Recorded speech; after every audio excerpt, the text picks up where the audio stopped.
Chinese online action movies are direct descendants from the Hong Kong blockbusters of the 80s and 90s. But the surprising thing is, in terms of creative freedom, these two worlds couldn't be more different. Forced to follow rigorous censorship rules, Chinese filmmakers go to great lengths to bypass the restrictions.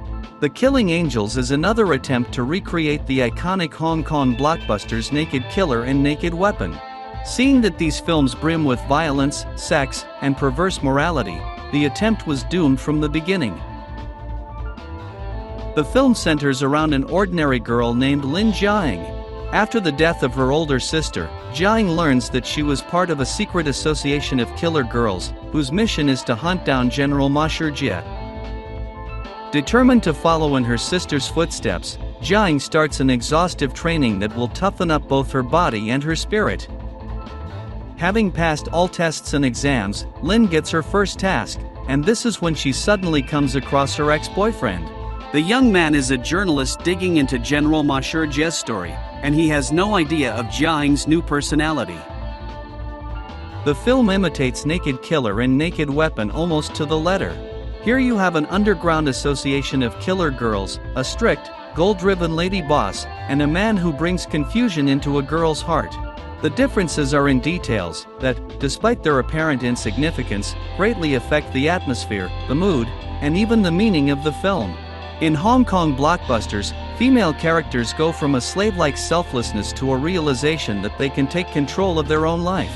The Killing Angels is totally different in that regard.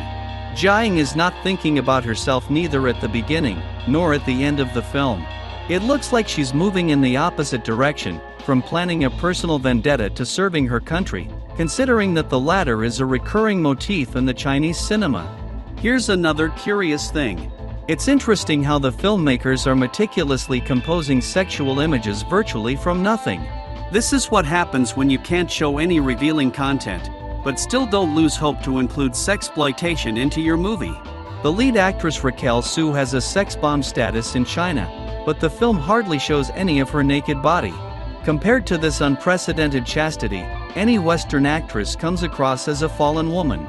But these are details. The main question is whether the film is gripping and exciting to watch. The answer is, hardly.